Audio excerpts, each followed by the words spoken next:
Olá, meus irmãos e minhas irmãs, sejam bem-vindos a mais uma reflexão diária. Hoje refletimos o livro de São Mateus, capítulo 9, do versículo 14 ao versículo 15. Primeira sexta-feira do período quaresmal, dia 24 de fevereiro. Estar com Jesus não exige um jejum, mas estar longe dele sim.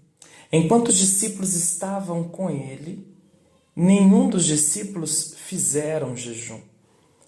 Já após a morte e a ressurreição e a ascensão de Jesus aos céus, aí sim, tanto os discípulos fizeram, quanto nós também precisamos fazer o jejum. Quanto mais nos afastamos de Cristo, mais nos abrimos direta ou indiretamente à sensualidade, aos excessos de comida e à bebida. E como forma de cortar tais excessos e a sensualidade, devemos nos privar de alimentos e de bebidas. O ato de se privar, o ato do jejum propriamente dito, ele vai na raiz do mal, mortificando o amor do prazer sensual.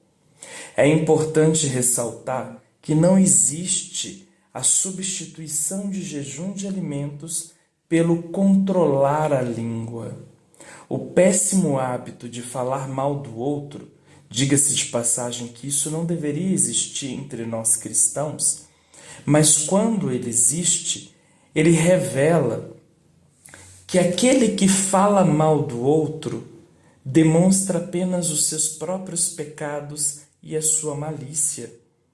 Porque aquele que fala mal do outro sofre de alguns pecados graves, como, por exemplo, a inveja, a cobiça, a luxúria, a gula, entre vários outros pecados. Assim como a pergunta feita pelos discípulos de João revela a vaidade e a culpabilidade, ou seja, o sentimento de culpa que eles carregavam por terem aderido às práticas dos fariseus, as quais eram objeto de crítica de João Batista. Assim também, pensar em não falar do outro como sendo um ato de jejum é o mesmo que tomar remédio para dor de cabeça, quando na verdade está sofrendo de um infarto. Para cortar o péssimo e pecaminoso hábito de falar dos outros, inicie o jejum, privando-se de alimentos e de bebidas e da sensualidade. Aprimore na sua vida a prática de oração e a prática da esmola. A sinceridade de suas intenções revela um caminho percorrido. Viva Cristo Rei!